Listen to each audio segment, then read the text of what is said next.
Once upon a time, in a quiet but developing village, there lived a kind woman named Morenike.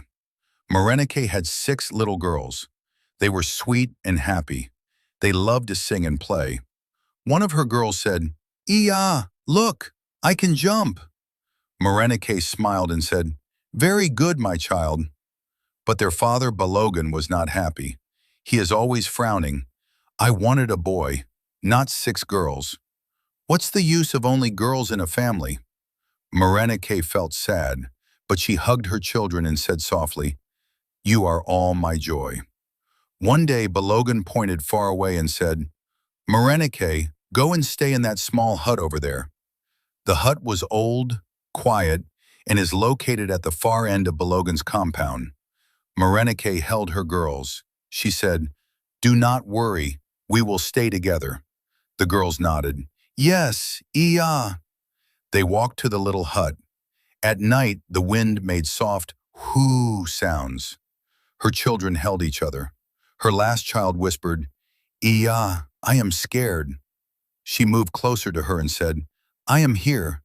Sleep, my child, we will be fine." Their mother can't even fathom where her courage was coming from. But she just believed in God. She will only whisper to herself, "God, please help us." After some days, Balogun brought another woman to the big house. Her name was Omolara. Soon Omolara had 2 baby boys. Balogun was very happy and clapped, "My sons, my strong boys." This is what a family should look like. Whenever his new wife gave birth to any of the boys, he will always hold a very big celebration in his house. There will always be enough food and drinks to reach everyone that came. The boys were named Ogunsina and Ajayi. As the boys grew, Balogun and his new wife never trained the boys well, so they acted, always a little strange. Whenever the girls complains about the boys, their father will just laugh and say, "These are my true sons." And so the boys became nonchalant. Sometimes they laughed at nothing. One might just tell the other, "Did you hear that?" And the other says, "Yes, it is funny," but no one else heard anything. At night they whispered softly. The house felt quiet, too quiet. One night Balogun heard a soft sound. "Come, come." He looked around and asked, "Who is there?" The wind moved gently. He saw the boys standing outside. They pretended like they were looking at the moon. Balogun, in a confused state, just asked them, "Why are you awake?" The boys turned slowly and said softly, "Baba, we are here." They were actually waiting for their father to sleep so they can go out and steal a neighbor's goat. Their voices sounded different. Balogun felt a little awkward with their response. Inside his hut that night, Balogun could not sleep well. At sunrise, the house did not feel warm anymore. The boys stayed quiet, always watching. Balogun sat alone, always thinking, something is not right. Far away in the small hut, Morenike and her 6 girls were happy together. They sang songs. They helped each other. The third girl said, "Iya, we are happy here." Morenike told them, "Yes, my children, love makes a home." They were not afraid anymore. The hut felt warm and full of love. The boys became notorious everywhere. They refused to help their mother with house chores. They refused to help their father with farm work also. Their hobbies are going to watch masquerade at the village square, going to peep at girls taking their bath at the stream, bullying anyone they can. They also steal from old people. Many at times, the victims often lay curses on them. Some will report them to their parents. But the boys do not fear their father anymore. They will laugh at anyone that threatens to report them to their parents. They will mimic their father. We are his true sons. The 6 little girls grew into beautiful, kind women. People in the village were already noticing them. They were hardworking and respectful.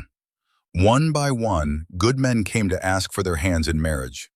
The first daughter got married to a kind and successful farmer. Her husband said to her, "I will take care of you." The second married a trader who traveled to big towns. Her husband said to her, "You will see many places with me." The third married a man from another village. The fourth married a rich craftsman. The fifth married a teacher. The sixth married a man from far away who built big houses. Each wedding was full of joy, dancing, and laughter. Morenike said with happy tears, "My children, you have done well and proved many people wrong." They built good homes. They lived happy lives. Meanwhile, Ogunsina and Ajayi had leveled up, from petty theft to robbery. They will rob traders coming back from business trips. They will rob farmers coming back from their farms. They will harass the females sexually. They once robbed the village pastor. They also operated on highways until one day they were intercepted by the police in a highway and were sent to 10 years imprisonment. Many people they had stolen from, bullied or harassed were happy to hear the news of their arrest. Their father couldn't do anything to secure their release, so they were left to face the wrath of the law. Back in the big house, Balogun sat quietly. He remembered everything. He thought about Morenike and his daughters. Balogun said sadly, "I did not see their worth." He also thought about his sons in prison. He felt tears dropping his cheeks from his right eyes. After 10 years, Ogunsina and Ajayi got released from prison. They found out that their mates are now married and all doing well. Their father still welcomed them home with his whole heart. He hoped they had changed. But back in the prison, they had made bad friends like them. After some months, they started kidnapping business with their new friends. They got themselves cars and became one of the big boys in their community. Their father, being so engulfed with material things, did not care to know about the sources of their wealth. They built new houses for their father and mother. Balogun became a title holder in his community. One day, during their kidnapping routine, they got into an open fire shot with the military.